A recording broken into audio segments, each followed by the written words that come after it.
नमो वृंदावनकारो सब पापना सोना जुएसी मंगलम मंगलम मंगलम गौतम मंगलम दुर्वादजनेन्द्र नमो दादिवार निवारिणे अर्हत योग नमः कारम मिथुन कामदम मोक्षतम जमकार नमः वन्नके सुखवादे संतो निरसन काय श्री अज्ञानम ज्ञानम जन सलाकया नेत्रम उन्नतमेन तस्मै श्री गुरवे नमः तस्मै श्री गुरवे नमः।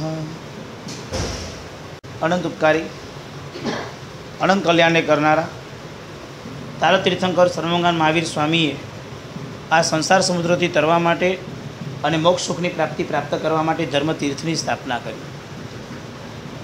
સંકિતના સરસદબોની સજ્જાઈમાં એક સ્ટેપ થોડુંક આગળ જવાનું છે અને મને તમારી વાત યાદ છે। આજે થોડોક પદાર્થ ખાઈ લઉં છું। એમણે મને પદાર્થ પૂછ્યો છે કે જેમ તમે ધર્મ અલગ અલગ જાણો છો, જૈન ધર્મ, પારસી ધર્મ, હિન્દુ ધર્મ, મુસલમાનો મુસ્લિમ ધર્મ, જરથુષ્ટ્રનો ધર્મ, લાઓત્સે ધર્મ, કન્ફ્યુશિયસ ધર્મ, આવા દુનિયામાં જેમ ધર્મો છે એમ આ ધર્મોની સાથે સાથે એ લોકોની જે એ લોકોની જે વસ્તુસ્થિતિની માન્યતા હોય એને દર્શન કહેવામાં આવે છે। દર્શન એટલે નહીં ભગવાનના દર્શન, દર્શન એટલે માન્યતા। તો આવી કઈ કઈ માન્યતાઓ છે? જેટલા માથા એટલી માન્યતાઓ છે, જેટલા માથા એટલી માન્યતા। બધી કંઈ માન્યતાને આપણે પકડવા નથી જવાનું। હવે હું એક અહીંયા વાત મૂકું તો પોઈન્ટ ઓફ વ્યૂથી બધાના વિચારો અલગ અલગ પણ આવી શકે। તો મારા તો એટલા માથા ભેગા થઈ જાય। હું આવી ઝીણી ઝીણી વાત નથી કહેતો, મૂળભૂત કેટલા એ લોકો અલગ અલગ એંગલવાળા છે। તેમાં 6 મુખ્ય દર્શનો છે। બૌદ્ધ દર્શન, જેને બુદ્ધિઝમ કહેવાય છે; જૈન દર્શન, જે આપણે જૈનિઝમ કહેવાય છે; એ તે નાસ્તિકનું એક દર્શન છે, ચાર્વાક દર્શન કહેવાય છે; જૈમિનીયનું દર્શન છે શંકરાચાર્યનું, જે જૈમિનીય મીમાંસક દર્શન કહેવાય છે; વેદાંતને માનનારાઓ વેદાંત દર્શન કહેવાય છે; અને સાંખ્યને માનનારાઓ સાંખ્ય દર્શન પણ કહેવામાં આવે છે। આવા 6 દર્શનો દુનિયામાં પ્રસિદ્ધ છે। ભગવદ્ ગીતાને જે લોકો માને તે સાંખ્ય દર્શનની પરંપરામાં આવશે, એ લોકોની માન્યતા સાંખ્ય દર્શનમાં જશે। આવા અલગ અલગ માન્યતાવાળાઓ અલગ અલગ દર્શનો દુનિયામાં છે। આપણે અત્યારે એ ભણવા નથી બેઠા કે આમાં સાચું કોણ ને ખોટું કોણ, આપણે એ ચર્ચા નથી કરવાની। એ ભાઈનો પ્રશ્ન એટલો જ હતો કે આપણી માન્યતા અને બીજાની માન્યતાઓ શું છે, બસ બરાબર છે। તો હું તમને એક એક માન્યતાઓ શોર્ટ એન્ડ સ્વીટમાં મૂકું છું, પકડતા રહીશું। સૌથી પહેલાં બૌદ્ધ દર્શન, જેને બુદ્ધિઝમ કહેવાય છે। એના 2 મુખ્ય સિદ્ધાંત। પહેલો સિદ્ધાંત, બધું ક્ષણિક છે। આ જે દેખાય છે આ ક્ષણિક છે। ક્ષણિકનો મિનિંગ એક ક્ષણ માટે રે બસ, બીજી ક્ષણનો કોઈ ભરોસો નહીં, બધું ક્ષણિક છે। તમે નથી સાંભળ્યું દુનિયામાં હમણાં કાંઈક બોલ્યો ને પછી કે ના હવે અમારે માન્ય નથી, ફોક તો હમણાં તો આમ બોલ્યો હતો, એ બોલ્યો તો જુદી વાત છે, હવે મારું નવું સાંભળ ચાલ। આવો વ્યવહાર દુનિયામાં થતો દેખાય છે।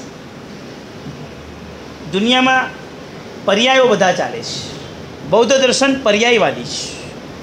પર્યાય એટલે શું? બધી વસ્તુ પરિવર્તનશીલ, અવસ્થા પ્રમાણે બદલાયા કરે છે। તમે બદલાયા છે ને, તમે નાના હતા, પછી ટીનેજર્સ થયા, પછી કુમાર થયા, પછી આગળ હતા તમે યંગ થયા, પછી ગરણા અને પછી મરણ, બધી અવસ્થાઓ તો છે। બધું ક્ષણિક છે, એની પહેલી માન્યતા। આત્માને માનતા નથી એ લોકો। જે છે બધું જ્ઞાન, આત્મા જેવી કોઈ વસ્તુ છે જ નહીં। જે પણ કાંઈ છે બધું જ્ઞાન છે, બસ જ્ઞાન સિવાય કશું જ નથી। જ્ઞાનને જ માને છે, બીજું કાંઈ નથી। એટલે આત્મા નથી માનતા, જ્ઞાનની પરંપરાઓ ચાલતી હોય, બસ।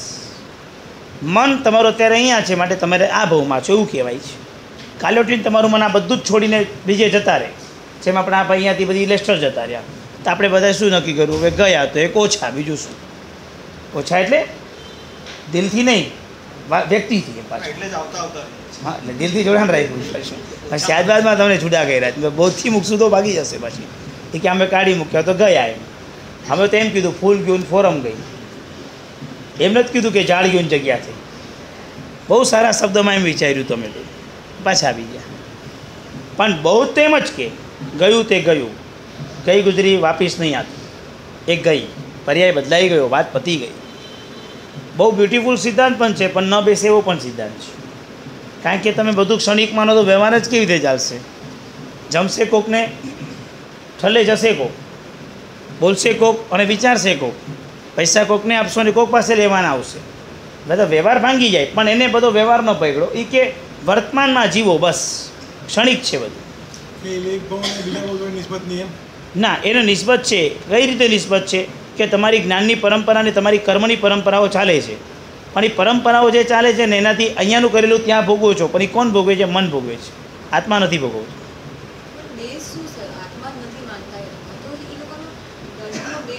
જ્ઞાન સર્વમ ક્ષણિકમ, પદાર્થને કંઈ લેવા દેવા નથી. તમારે જ્ઞાન જ પામવું છે ને કે પદાર્થ રમવો છે. ઘટ ગમે તેવો હોય, ઘટનું જ્ઞાન થવું એ મહત્ત્વનું છે ને. સોફો ગમે તે હોય, સોફાનું જ્ઞાન લેવું મહત્ત્વનું છે. આ જગતનું જ્ઞાન લો અને મોક્ષમાં જાઓ. એની માન્યતા જ્ઞાન પર છે. તપને નથી માનતો, ક્રિયાને નથી માનતો. મનને ટેન્શન નહીં આપો, ખાવો પીવો, મનને સમાધિમાં રાખો, પણ જ્ઞાનનું ધ્યાન કરો, તત્વોનો બોધ કરો. બસ આ એની મુખ્ય માન્યતા છે. ધ્યાન છે, પણ ધ્યાનમાં પણ પાછું ધ્યાનની કઈ ભૂમિકા? એના અદ્વૈતવાદ. જ્ઞાન સિવાય દુનિયામાં બીજું કાંઈ નથી. બસ. અને બધું ક્ષણિક છે. એનો મેઇન કોન્સેપ્ટ છે બધું ક્ષણિક છે. બસ બહુ મસ્ત છે. જો તમને એક વસ્તુ કહું, આ હેમલભાઈનો ને મારો માનો કે ઝઘડો થયો કે બોલાચાલી થઈ, તમે એને છૂટો પાડ્યો, હું અહીંથી છૂટો પાડ્યો, વાત પૂરી થઈ ગઈ, વાર્તા પૂરી થઈ ગઈ. બહુ બેઝિક સમજાવું તમને. પર્યાય ગયો, ક્ષણો ગઈ, ઘડિયાળના કાંટા, સેકન્ડ કાંટા આગળ ચાલી ગયા, છતાં પણ એ અને હું મનમાં યાદ રાખશું. યાદ તો રહેશે ને કે આ ભાઈ આને મારે બદલો પાડવાનો છે. બહુ જ પ્રમાણે તમે વિચારો. બસ ક્ષણિક હતું બધું. ગઈ ક્ષણ. હવે શું? હવે વિચારીને કંઈ ફાયદો છે? એ પર્યાય જતો રહ્યો, એ અવસ્થા જતી રહી, એ વિચાર જતા રહ્યા, એ વાતાવરણ જતો રહ્યું. હવે એને પકડીને કેમ વળગો છો તમે? સમજો છો હું શું કહેવા માગું છું? આ તત્વ બહુ મસ્ત છે ને, એની એંગલથી વિચારો. ખ્યાલ આવ્યો? 4 આર્ય સત્ય માને છે. દુઃખ, દુઃખ સમુદય, દુઃખ માર્ગ, દુઃખ નિરોધ. બહુ નજીક છે આપણી, બહુ નજીક. આખો સંસાર આ બધું દુઃખ વળગ્યું છે. તત્વ જુઓ, ખાલી પ્યુરિટી જુઓ, આખું દુઃખ વળગ્યું છે. દુઃખ શેને કારણે વળગ્યું? દુઃખનો સમુદય થયો. ઇન્દ્રિય મળી એટલે દુઃખ વળગ્યું, વિચારો મળ્યા એટલે દુઃખ વળગ્યું. વસ્તુ છે માટે દુઃખ, પણ વસ્તુની માટે વિચારવાનું. આ વસ્તુઓથી તને દુઃખ મળે છે, એ વિચારવાની સામગ્રીઓ મળી, એ દુઃખ સમુદય. પછી શું? તો કે તત્વ વિચારો કે આમાંથી બહાર આવવાનો રસ્તો શું? તો કે માર્ગ. આ દુઃખનો માર્ગ છે કે આના કરવા દ્વારા દુઃખમાંથી આપણે બહાર આવશું. એ માર્ગ જાણો. માર્ગ એટલે ટુ વે. તમે રસ્તો જાણો અને જાણ્યા પછી તમે એનો નિરોધ કરી નાખો, આપોઆપ તમે બહાર આવી જશો. કેટલું ઇઝી ને કેટલું સરસ બતાવ્યું છે. 4 આર્ય સત્ય: દુઃખ, દુઃખ સમુદય, દુઃખ માર્ગ અને દુઃખ મોક્ષ, દુઃખ નિરોધ. હા છે ને, બહુ મોટા મોટા ગ્રંથો છે એ લોકોમાં. બૌદ્ધની અંદર ઘણી પરંપરાઓ છે. એમાં મુખ્ય 4 પરંપરાઓ ચાલે છે: સૌત્રાંતિક, માધ્યમિક, વૈભાષિક અને યોગાચાર. 4 મુખ્ય પંચ ચાલે છે અને એની પરંપરાઓ ચાલે છે. પછી તો 18 પ્રકારના થયા: સૌગત, સૌધોદની, કાશ્યપી, તપનબંધુ, આવા અનેક પ્રકાર ચાલે છે. બધું જ હોય.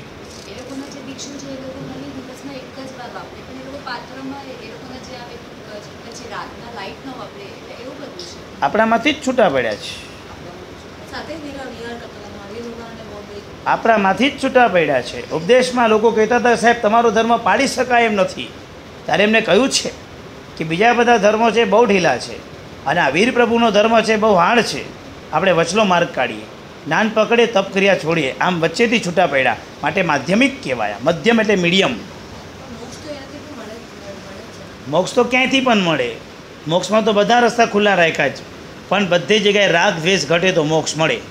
તમે ક્યાંય બી ઊભા રહીને જો રાગદ્વેષ કરશો તો મોક્ષ નથી મળવાનો. તમે જ્યાં બી ઊભા રહો ત્યાંથી રાગદ્વેષ ઘટાડશો તો મોક્ષ મળશે.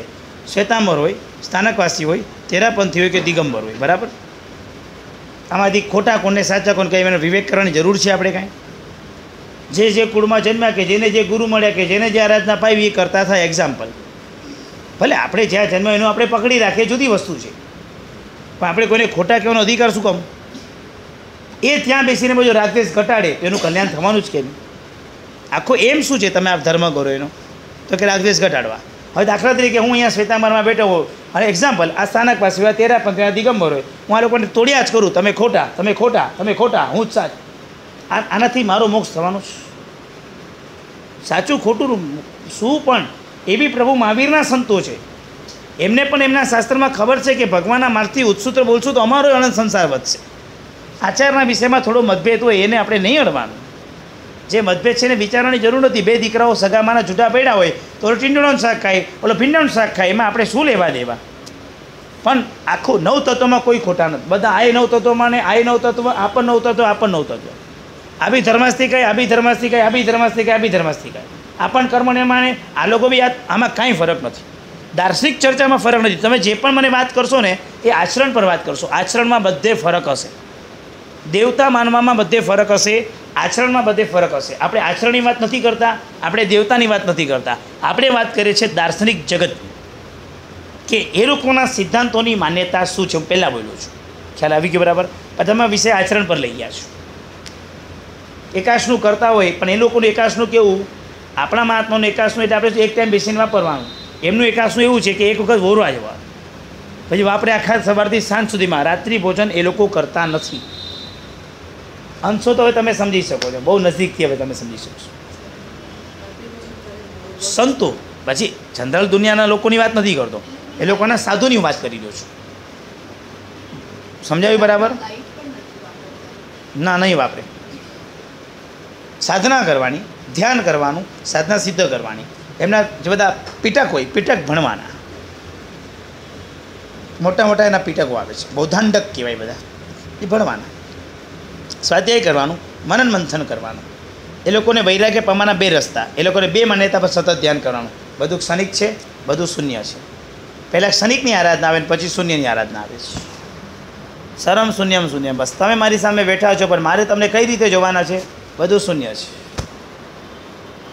આનાથી મને ફાયદો શું થશે પહેલાં સમજો. પહેલાં કદાચ તમે અહીંયા ઉભા રહીને મારો વિરોધ બી કર્યો, મને એની અસર નહીં થાય.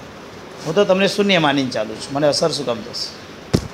કેમ મારા રાગદ્વેષ ઘટે એના જે પદાર્થો પકડતા માટેને આ માર્ગ પકડ્યો કે તું આખા સંસારને શૂન્ય માન. આ બધું ખોટું તત્વ ચાલી રહ્યું છે. મારા પનાની બુદ્ધિ થાય છે, એ બધું ખલાસ કર.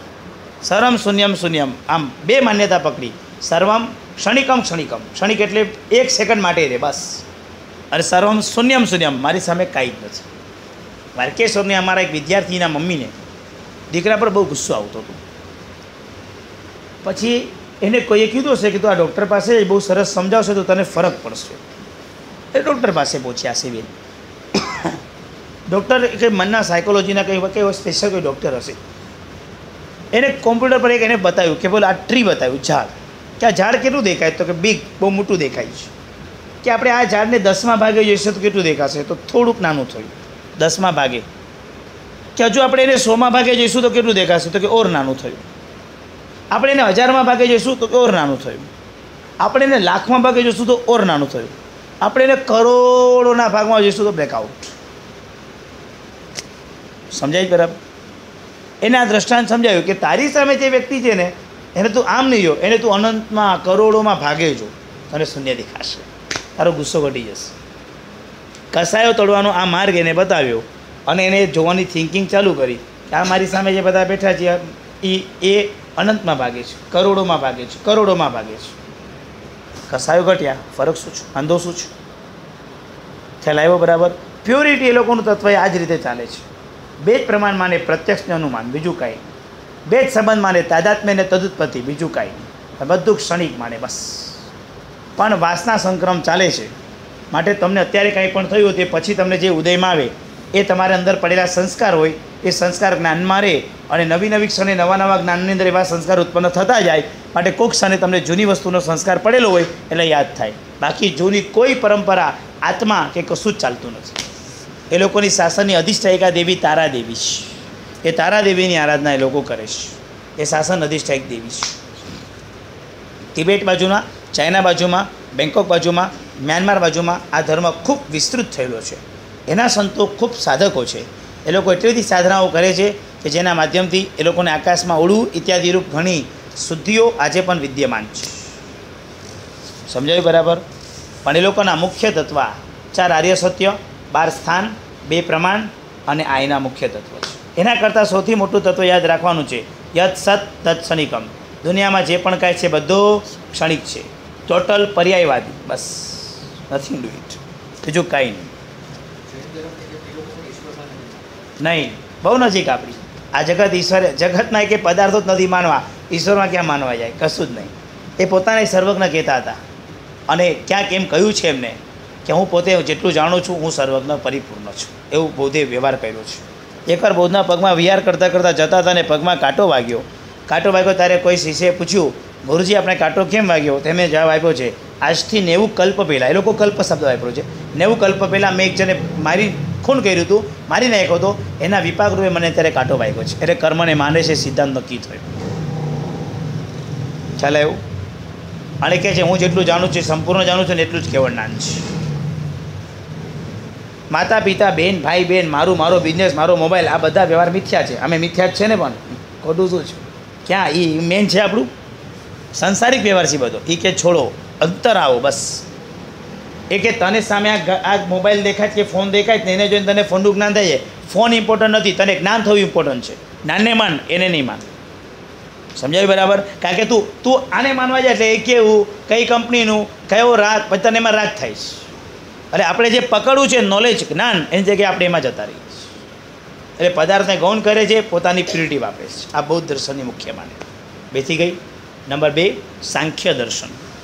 બરાબર સમજો સાંખ્ય દર્શન. મોબાઈલ આપો. સાંખ્ય દર્શનમાં આમ 2 પદાર્થ છે. સમજો કે આ પુરુષ અને આ પ્રકૃતિ. આ છે પુરુષ.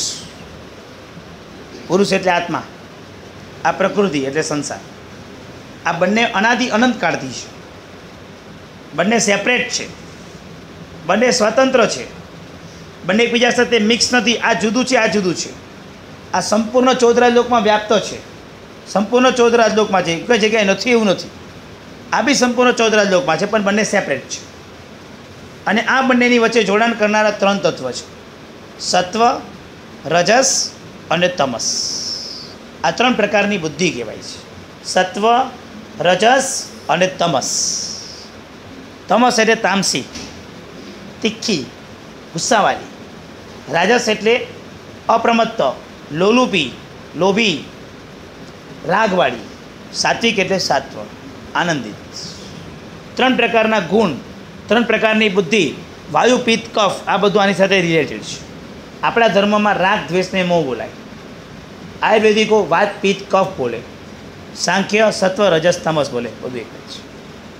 સમજાય બરાબર? તામસિક પ્રકૃતિ હોવાને કારણે તમને ઊંઘ અને બગાસ આવે. રાજસિક પ્રકૃતિ હોવાને કારણે તમને કામ કરવાનું મન થાય. સાત્વિક પ્રકૃતિ હોવાને કારણે તમને ક્યાંક શાંતિથી ઠરવાનું મન થાય. આ ક્લાસમાં કઈ વૃત્તિ જરૂર છે તમને? સાત્વિક. પણ તમને બગાસ આવે તો કઈ સમજવાની? તામસિક. સમજાઈ ગયું બરાબર? બગાસ આવડાવવાનો ખ્યાલ આવી ગયો? ફાઇન. અને તમને આમાં બી કંઈક કરવાનું મન થાય તો કઈ સમજવાની? રાજસિક.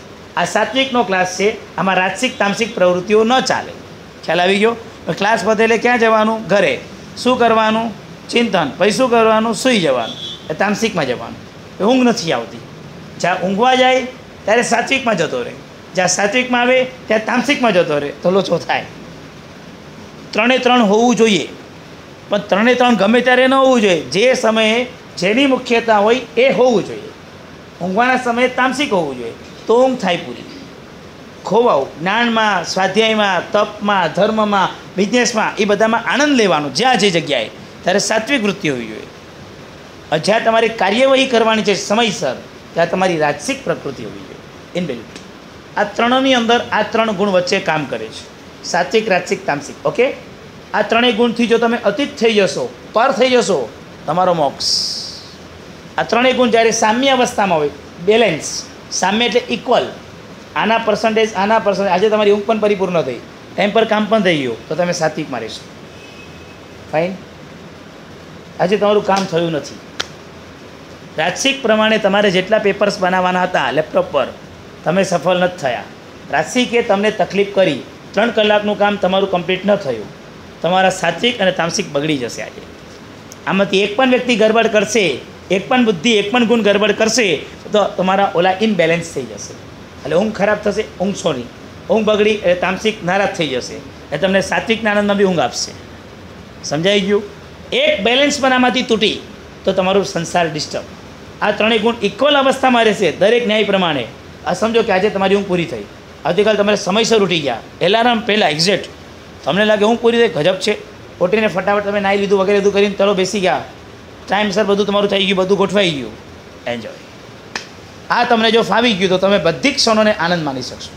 તમને ન ફાવ્યું, જે પણ દિવસે ડિસ્ટર્બ થયા, વાતપીત કપ ડિસ્ટર્બ થયું, પૂરા બેલેન્સ ગયા, રાગ દ્વેષને એવો થયું, બેલેન્સ ગયું, તમે સંસારમાં આવશો. એ થશે શું કે ત્રણેય ગુણ જ્યારે વિષમ અવસ્થાને પ્રાપ્ત કરશે ત્યારે પુરુષ નહીં, આ પ્રકૃતિ પુરુષને જોડાઈ જશે. કોણ જોડાશે? પ્રકૃતિ પુરુષને. આ લોકોની માન્યતા છે હું ક્યાંય લેપાતો નથી, લોકો મને લેપાય છે. સમજાઈ ગયું બરાબર? આની માન્યતા, સાંખ્ય દર્શનની માન્યતા, આત્મા કર્મને નથી બંધાતો, કર્મ આત્માને આવીને બંધાય છે. આખી દૃષ્ટિકોણ ચેન્જ. વાત એક જ છે. આપણે એમ કહીએ છીએ કે પુરુષ આત્મા કર્મ બાંધે છે, એમ કહે પુરુષ તો કંઈ કરતો જ નથી, કર્મ આવીને એને બંધાય છે. દૃષ્ટિકોણ જુદો છે, વાત એક જ છે. સમજાઈ ગયું? એટલે કર્મ આવીને પુરુષને વળગી ગયું, કારણ કે ડિસ્ટર્બ વળગી ગયું. એટલે પ્રકૃતિ અને પુરુષ એમાં એટલો મોટો ફરક છે. એ ડેન્જર વાત સાંભળી લો કે જેવું આ પ્રકૃતિ પુરુષ સાથે જોડાય એટલે પ્રકૃતિમાંથી બુદ્ધિ પેદા થાય. કોણ પેદા થાય છે? બુદ્ધિ. આ બુદ્ધિ છે ને સૌથી ડેન્જર છે. એ દર્પણ જેવી છે, દર્પણ. એટલે એમાં કંઈ પણ રિફ્લેક્સ થાય ને બધી રિફ્લેક્સ તમને આમાં દેખાય. એટલે જ્યારે પ્રકૃતિ પુરુષ સાથે જોઈન્ટ થાય છે ત્યારે પ્રકૃતિમાંથી શું પેદા થાય છે? બુદ્ધિ. બુદ્ધિમાંથી ઇન્દ્રિય ને આખો સંસાર ને સુખ ને દુઃખ ને અહંકાર બધું એમાં, બધું બુદ્ધિમાં થાય છે. પણ પુરુષને એમ લાગે કે બધું મારામાં થઈ ગયું છે. સમજાઈ ગયું? વાત અમે કોકની કરે તમને લાગે કે નહીં આ મારી જ વાત કરતા હશે, આના છે. તમારી વાત પણ ન કરતો હોય પણ તમને દૂર રાખ્યા એટલે તમને એમ થાય કે આ મારી વાત કરતા હશે. સમજાયું બરાબર? આ બુદ્ધિ પર બધું થાય છે પણ પુરુષ એમ માની બેસે છે બધું હું જ કરું છું, હું જ દુઃખી છું. હકીકતમાં પુરુષ ક્યાંય બંધાતો નથી. પણ જ્યારે એને તત્વજ્ઞાન સમજાય છે કે હું તો જુદો છું, અમે ખોટું વિચાર્યું, બસ પ્રકૃતિ છૂટી પડી જાય છે. પુરુષ છૂટો નથી પડતો. કોણ છૂટી પડે છે? પ્રકૃતિ. જે બંધાઈ હતી કોણ? પ્રકૃતિ. તો છૂટી કોણ પડે? પ્રકૃતિ. મોક્ષ પ્રકૃતિનો થાય છે પણ કહેવાય છે પુરુષ. આ દર્શનની માન્યતા બહુ ક્લિયર છે પણ બહુ ડેન્જર પણ છે. પછી આવું ભણેલો માણસ હતો એકવાર મારી સામે આવ્યો, આઈસ્ક્રીમ ખાતો હતો. મને કહે સાહેબ આઈસ્ક્રીમ હું નથી વાપરતો. સાહેબ એ તો શરીર આપણે વળગી જાય, આપણે ક્યાં વળગીએ છીએ? વાહ સરસ. મેં કીધું આ તમે તત્વ બરાબર પકડ્યું છે. આઈસ્ક્રીમ મને વળગે છે, હું ક્યાં આઈસ્ક્રીમ વળગ્યું છું? મેં તો એક કામ કર, આમ આઈસ્ક્રીમ આગળ ઊભો રહી જા, તું તો આઈસ્ક્રીમ વળગતો જ નથી, બધી આઈસ્ક્રીમ તને વળગવા આવી જાય, આવતી કેમ નથી? મેં કીધું એમ વાત નથી, એ આપણે ખાઈએ તો જ જાય ને. કે હવે આ લોચો થાય પછી ન સમજાય તો. આ તત્વ મજાનું છે પણ તત્વ સમજાય તો બરાબર, નહીં તો ઉપરથી જાય બધું પછી. એટલે આ લોકો 25 તત્વને માને છે. પુરુષ અને પ્રકૃતિ મુખ્ય, 3 બુદ્ધિને ગૌણ પ્લસ રાખો, એમાંથી બુદ્ધિ, બુદ્ધિમાંથી અહંકાર. આ લોકો 11 ઇન્દ્રિયો માને છે. કેટલી ઇન્દ્રિયો માને? 11. 5 જ્ઞાનેન્દ્રિયો અને 5 કર્મ ઇન્દ્રિયો. હાથને કર્મ ઇન્દ્રિયો કે બધું કામ કરે છે, પગને કર્મ ઇન્દ્રિયો કે કામ કરે છે. અને આ 2 સેન્સ છે બધી છે, એક જ્ઞાનેન્દ્રિયો, 5 જ્ઞાનેન્દ્રિયો, 5 કર્મેન્દ્રિયો, એક મન, એનાથી પણ આગળ વધતા 5 તન્માત્રા અને 5 પ્રકારના એવા સ્પર્શ વગેરેના વિષયો.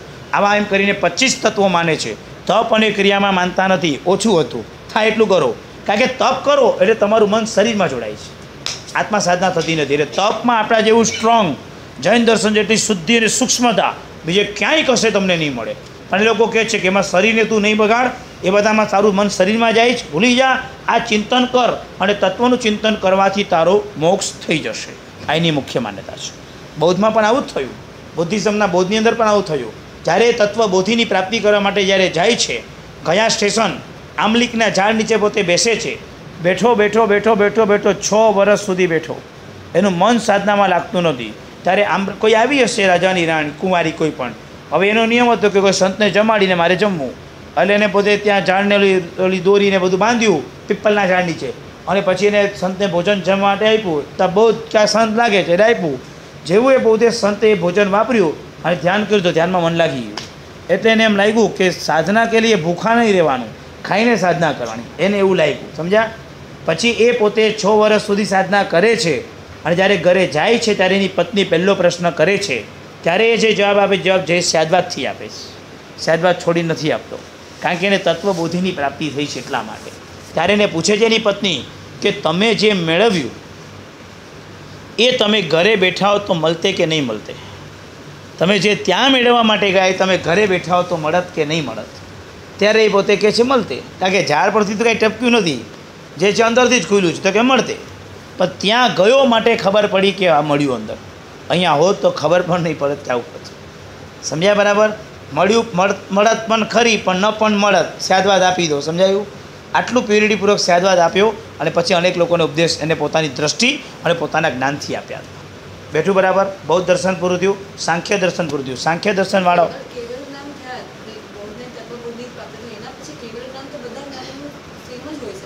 અમે બૌદ્ધને કેવળનાની થયા જેવું નથી માનતા.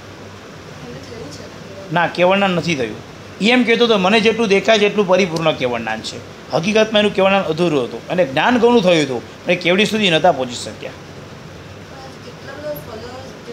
હોય એમને જોશી કેવું છે, ફોલોઅર્સ શું માને ને એ મહત્વનું નથી.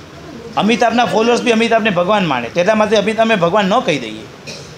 રજનીકાંતના ફોલોઅર્સ રજનીકાંતને ભગવાન માને, એનો અભિષેક કરી લે, એના અર્થે અમે એને ભગવાન ન કહી દઈએ. ફોલોઅર્સથી કોઈ વ્યક્તિ, ફોલોઅર્સ તો પુણ્ય ના હોય, પુણ્યના કારણે ફોલોઅર્સ ઘણા મળે.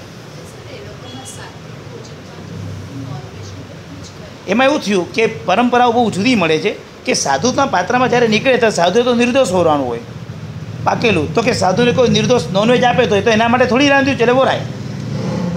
એ લોકોની આખી માન્યતા એ લોકો એવી પકડી છે. ના, બૌદ્ધનો મોક્ષ નથી થયો. જે હશે તે મેં શું કીધું, આચરણ પર તમે નહીં જાઓ તો તમને તો કણા દૃષ્ટિ બતાવો કે જે પોતે રસ્તા પર એટલા કણિયા ખાતા હતા અનાજના. ખાવા પીવાના આચરણથી તમે એને માની નહીં લો. એવું તો સત્વ ફોડનારા ઘણા છે. દર્શન માન્યતા જોઈએ. દર્શન માન્યતા બહુ મહત્ત્વની છે. ખ્યાલ આવ્યો? અને મેં હજુ પહેલાં સ્ટાર્ટિંગમાં તમને કીધું હતું કે આપણે કોઈ દર્શન સાથે કોઈનું કમ્પેરિઝન નથી કરવાનું. એ તમે કમ્પેરિઝનમાં નહીં આવતા પ્લીઝ. આપણે અત્યારે દર્શનની માન્યતા ભણીએ છીએ. આપણે માન્યતા ભણો, સારો એમાંથી ઉપાડો. એનું શું થયું ને કેમ થયું એ હું અહીંયા બેસીને કોઈ પણ દર્શન વ્યક્તિ મોક્ષમાં ગયો હું નહીં બોલી શકું, કારણ કે આપણામાં નથી લખ્યું તો હું ન બોલી શકું. મારી મર્યાદા છે. તમે એને નહીં પૂછો મને, કારણ કે આપણે જે મોક્ષને આપણે જે ભગવાન માને બહુ જુદી કક્ષા છે. એટલે આપણે કોઈ પણ એંગલથી એને માન નહીં કહી શકશું, પણ એ જે હોય તે એમાં જે સારું તે આપણે લેવાનું છે. બસ એટલું પકડો તમે. આપણે અત્યારે માત્ર એના માન્યતા શું હતી એ જાણી રહ્યા છે. પહેલાં કહું છું, આપણે અત્યારે એ નથી જાણી રહ્યા કે એનું શું થયું અને આપણે કેમ નહીં, આપણા પ્રમાણે એમ કેમ, એ બધું આપણે નથી કરવું. તમે વિદ્યાર્થી બનીને અત્યારે ભણો, તમે વિચક્ષણ બુદ્ધિવાળા વિદ્વાન થઈને અત્યારે નહીં વિચારો. શું કીધું મેં તમને અત્યારે વિદ્યાર્થી કક્ષામાં વિષય બનો, વિદ્યાર્થી કક્ષામાં. સમજો છો ને? જે કહું છું એ તમે શાંતિથી જાણો. અત્યારે આ આપણા પ્રમાણે એમ નોટ કમ્પેરિઝન. આ અત્યારે કમ્પેરિઝનનો સમય નથી. ખ્યાલ આવ્યો? આગળ ચાલુ છું.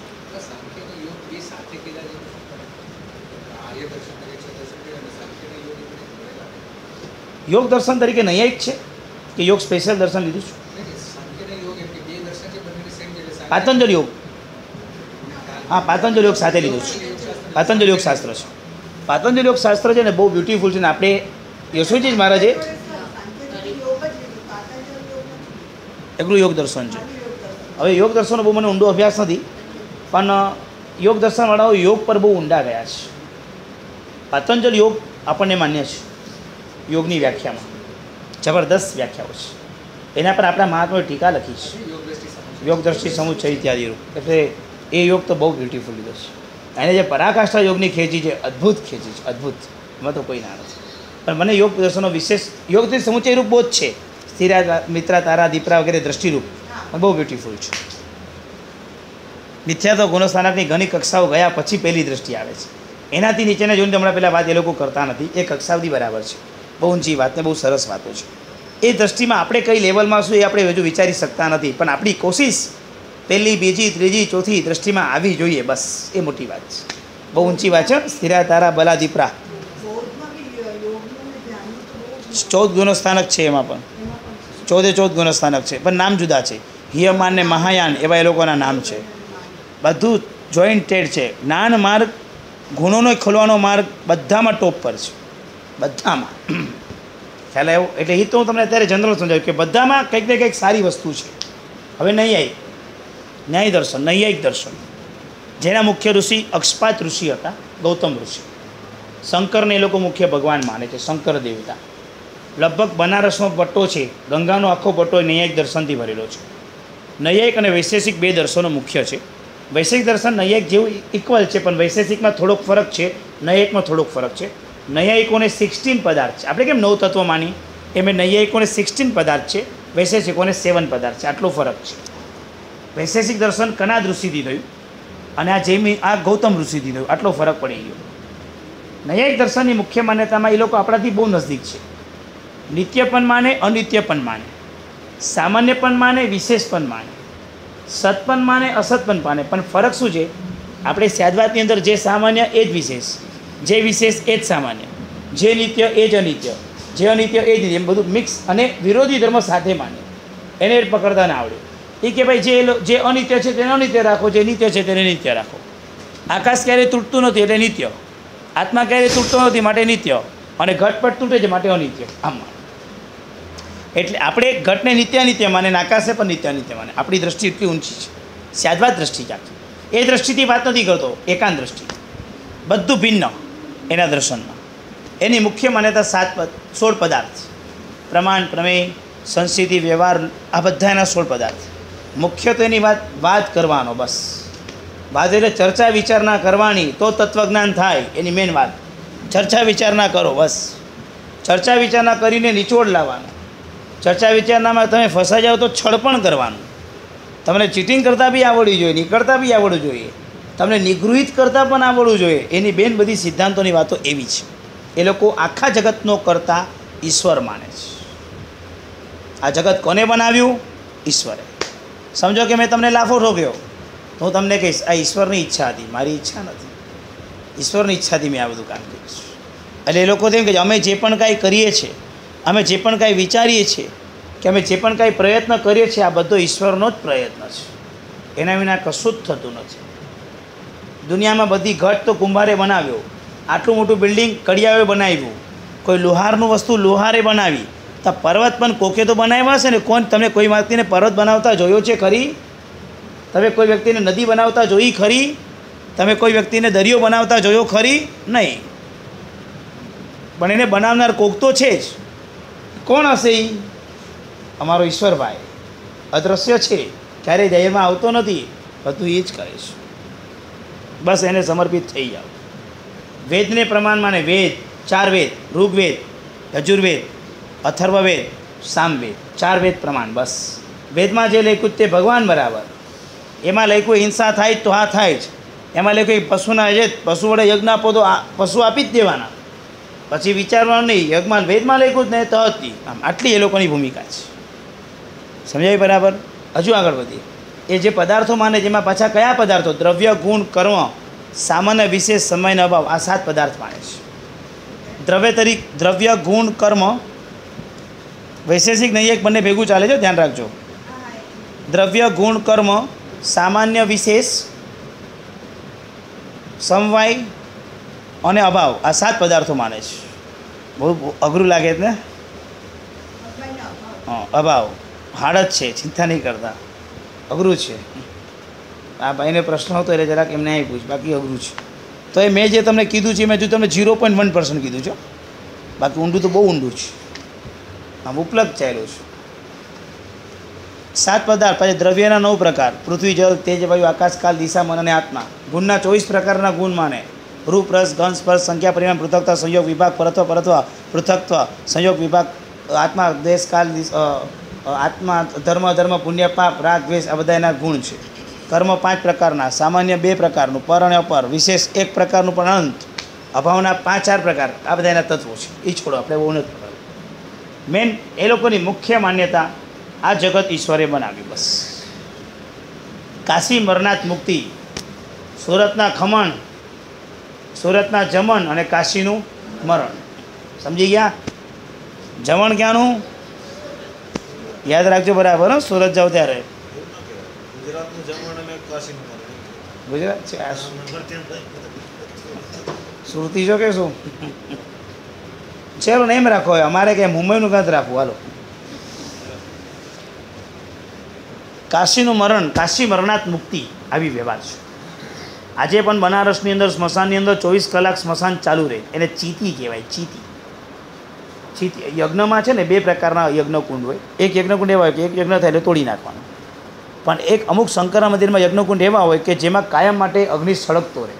એટલે એ લોકોએ છેલ્લે કાંઈ ન હોય ને, યજ્ઞ આજે ન હોય તો આટલો એક કોલસાનો એક અંગારો સળગતો એમાં મૂકેલો હોય. 24 કલાક જેમાં અગ્નિ ચાલુ રહે ને ચીતી કહેવાય. તો ત્યાંના સ્મશાનની અંદર 24 કલાક અગ્નિ ચાલુ રહે, ત્યાંના કાશીમાં. રાત પડે એટલે આજુબાજુના બધા ગામડામાંથી જેટલી પણ બોડી હોય બધી બોડી બળવા માટે કાશી આવે, લાઈન લાગે. સમજાઈ ગયું? આખા મુંબઈમાં રેલવેમાં લાઈન લાગે, ટ્રાફિક થાય. મળદાનો ટ્રાફિક ક્યાંય નથી જોયો, ત્યાં મળદાનો ટ્રાફિક થાય. કાશી મરણ. બનારસની અંદર આ સ્મશાનમાં બધા મળે. હવે કદાચ કોઈ બોડી ન આવી તો પૂતળા ચાલુ રાખે લોકો, બાળા પૂતળા તૈયાર રાખ્યા હોય, પૂતળા સ્મશાનમાં બળતા હોય. બસ કાશી મરણાત મુક્તિ ગમન, કાશી મરણથી મુક્તિ. એમાં એ લોકોએ બહુ વિચિત્ર વાત કરી છે. કર્મો નાસા નામની કોઈ નદી બતાવી છે. એ નદીમાં નાહવાનું નહીં, કે એમાં નાહો ને તો તમારું પુણ્ય ધોવાઈ જાય. બોલો, નદીમાં નાહવાથી પાપ ધોવાય, પણ એમ એવી એક નદી બતાવી છે કે કર્મનાશા નદીમાં નાશો ને તો તમારું પુણ્ય ધોવાઈ જશે. પુણ્ય નહીં ધોવાનું, કે પાપ ધોઈ નાખવાના. સમજાયું બરાબર? પુણ્ય અને પાપ બંનેને માને છે, કર્મને માને છે. એક ભાવમાંથી બીજા ભાવમાં જવાનું પણ માને છે, આત્મા જાય છે એ પણ માને છે, આત્મા નિત્ય છે એ પણ માને છે. પણ આત્મા, દરેકના આત્મા જુદા જુદા માને છે, પણ દરેકના આત્માને સંપૂર્ણ 14 રાજલોકમાં ફેલાયેલા માને છે. જૈન મતમાં આત્મા ક્યાં છે? માથાથી પગ સુધીમાં. તમારો આત્મા બોડીની અંદર છે, બહાર નથી.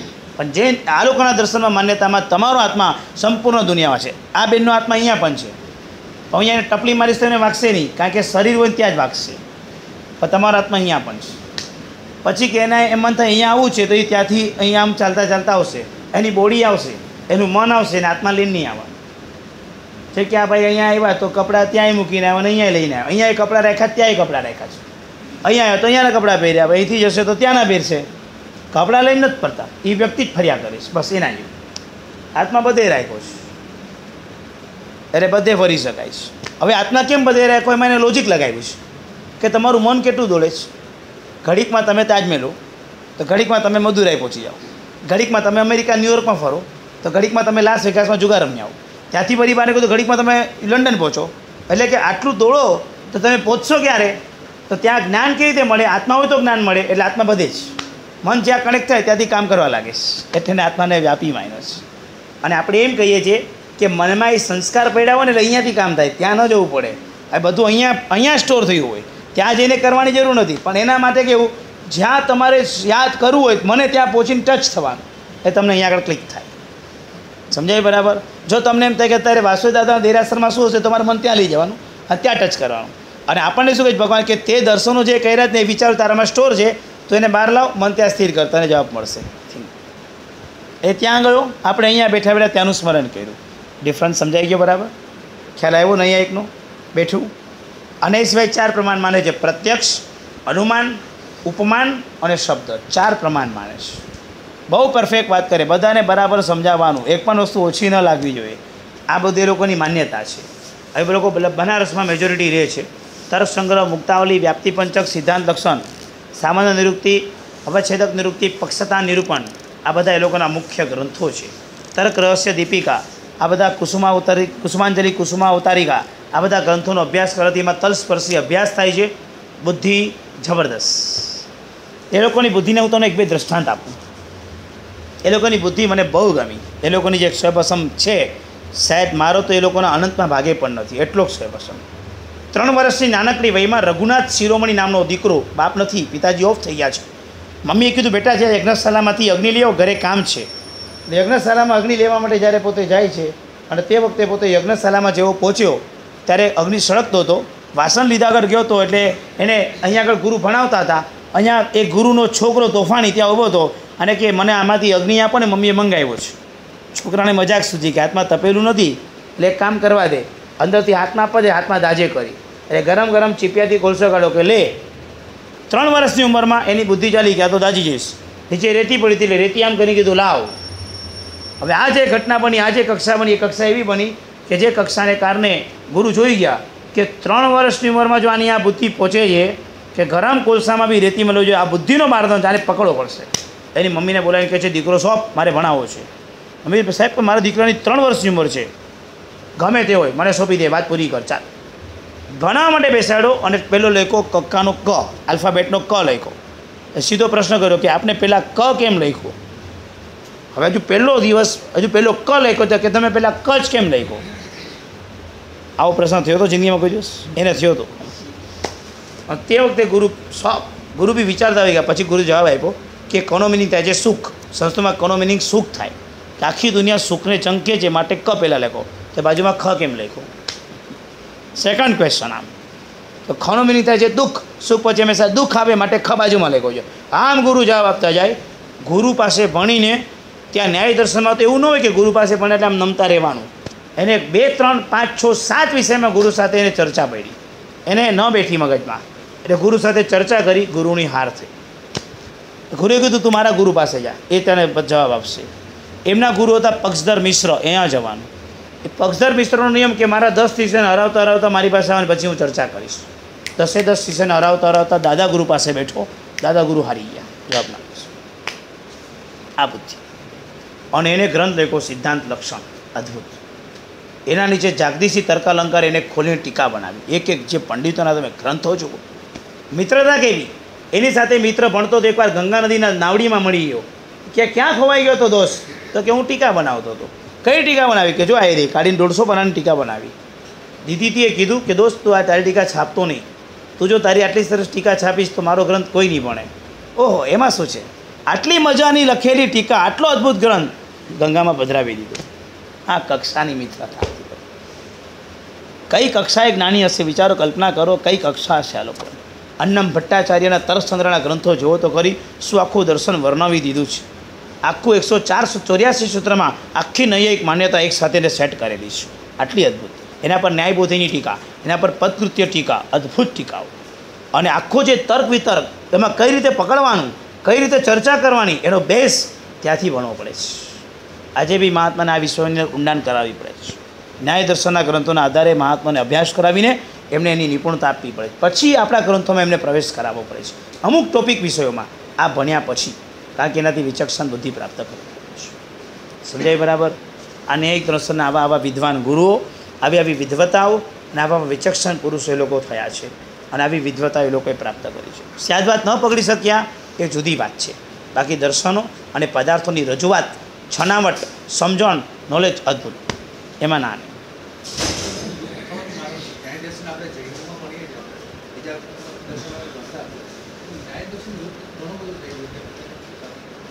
દરેક દર્શનનો રૂપ થવાની પાછળના મુખ્ય કારણો ઘણા સમજાય છે. પહેલું કારણ કે કોઈ પણ દર્શન ચાલતું તો સાધનાના કારણે ચાલે. એ લોકોના જે ધર્મગુરુ હોય એ લોકોને કોઈ જાતની સાધના ચાલે. એમને કોઈ ધર્મગુરુએ સાધના નથી કરી એવું દેખાય છે. સાધના ન કરવાને કારણે આ બધો વંશ લાંબો ન ચાલે. જેમ આપણે કોઈ ગુરુગ્રંથને જોઈએ કે પ્રભાવક પણ એને શિષ્ય વંશ પરંપરા આગળ ન જ ચાલતી, તેની જેમ. બીજા નંબરની અંદર દર્શનમાં પછી ફાટા બહુ પડી ગયા. એટલે અલગ અલગ ફાટાના અલગ અલગ મઠ થઈ ગયા, પણ દર્શન માન્યતાઓ આખી તૂટી ગઈ. જે નંબરમાં સમર્થ એવો એક પુરુષ ના આવ્યો કે જેને પકડી રાખ્યો. ચોથા નંબરની અંદર એનું દર્શન હજુ આટલું બધું ફૂલ્યું થાય એની પહેલાં જ બીજા બધા દર્શનોના તે અનુભવે બીજા દર્શને બહુ પ્રધાનતા એટલી બધી આપી કે જેને કારણે આનું આટલું દર્શન પણ ઢંકાઈ ગયું અને જાહેરમાં ન આવી શક્યું.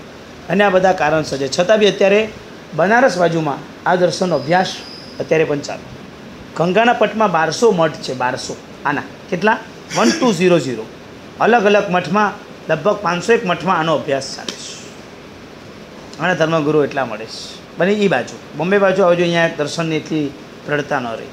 અમને આવે છે બ્રાહ્મણ પંડિતો, હમણાં રામતીર્થ પંડિત આવી છે, નેપાળથી આવ્યા છે. એ આમ નિપુણ છે, એને ન્યાયની અંદર PhD કરેલી છે. એ પંડિત સાથે એમનો અભ્યાસ મહાત્માનો ચાલે છે, યુનિવર્સિટીમાં ભણાવે છે. અને બીજો પ્રોબ્લેમ શું થયો કે એ લોકો ત્યાં જે બી ભણ્યા ને પછી એ લોકોને ભણ્યા પછી વિદ્વાન પંડિતોને, જેમ અત્યારે કેરલામાં તમે જો ને, કેરલામાં ચાવાળો લેપટોપ પર MBA હોય અને ડ્રાઈવરો બધા BE ડૉક્ટર પર, કે ત્યાં આગળ એન્જિનિયરની બધી કોલેજ એટલી બધી કે ભણીને બધા વિદ્વાન થઈ ગયા પણ આગળ જોબ નથી કોઈ પાસે. એમ આ લોકોને આટલું ન્યાયનું ભણ્યા છે, એ લોકોને જોબનો કોઈ સ્કોપ ન મળ્યો. પછી બધાએ આયુર્વેદિક કરી નાખ્યું ને બધા આયુર્વેદિકમાં જતા રહે. કારણ કે મેન રોજીરોટીનો સવાલ મોટો થઈ ગયો, માટે આ દર્શનો લાંબા ન ચાલ્યા. એ દર્શનો લાંબા ચલાવવા બહુ જરૂરી છે. અમે ત્યાં નથી જોતા, મહેસાણાથી અમે નીકળે ત્યારે પંડિતો જબરદસ્ત નીકળે, પણ બધા પંડિતો ડાયમંડ લાઇનમાં જતા રહે ઘણા બધા. કેમ? કારણ કે પ્રશ્નો અહીં આવી જાય કે ભાઈ ભણે કોણ, ન ભણનારો મળે એટલે એ લોકો પોતાની મૂંઝવણને કારણે સીધા એ લોકો બીજી લાઇનમાં જતા રહે. આ એક આપણી હજુ વ્યવસ્થા નથી થઈ, એને કારણે આવી એક કોઈ કક્ષા આપણી આવી છે.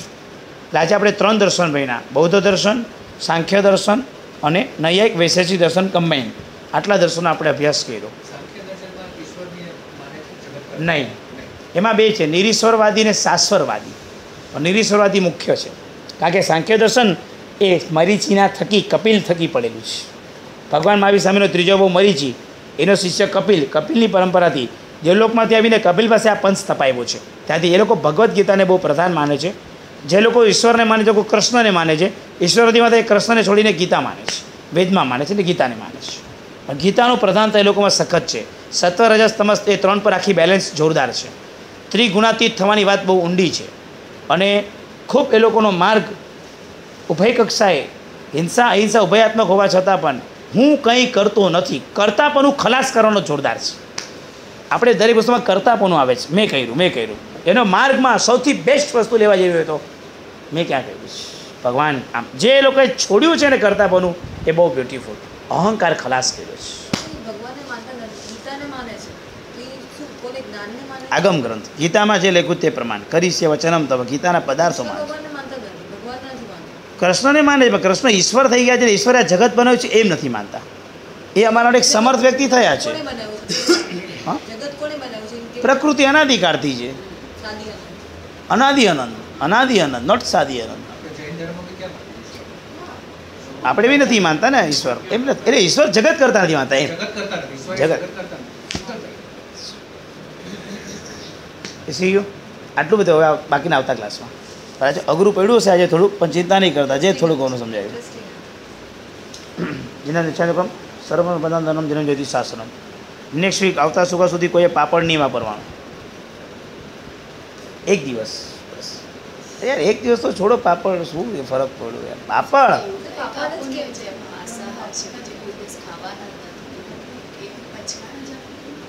માંસાહાર જેવા એ તો લઈ લીધા છે આ બધા લોકો. લીધા છે ને આ બધા તો તમે લોકો. હા તમને આપી દો. ચલો 2 આપું છું. બોલો. પણ મને એમ તમારું મને લાગવું હતું ને કે તમે હું જો પાપડ જેવી વસ્તુ ગોતતો હોય તમે અરે પાપડ બંધ કરે. એક દિવસ તમને ખાલી પાપડ બંધ, એમાં ક્યાં એમાં અઘરું થયું? પણ ખાવામાં આસક્તિ. તમને અહીં આવે તો ભાત ખાવાની મજા સારી થાય છે. આસક્તિ ઘટાડવા માટે વાત કરું છું. હવે ઓડીના તપસ્વીઓ બેઠા જ બધા અહીંયા તો એ તો પાપડો ખાતા છે. પછી બહુ વાપરશે તો તકલીફ થશે, એટલે નિષેધ કરાવું છું. હાલો આ જોડો. હર્યાસકમ આ જોડો. ચાલો એક બંધ કરજો પાપડ. એક હર્યાસકમ ધર્મ સંસ્થા કારણ વસી રહી.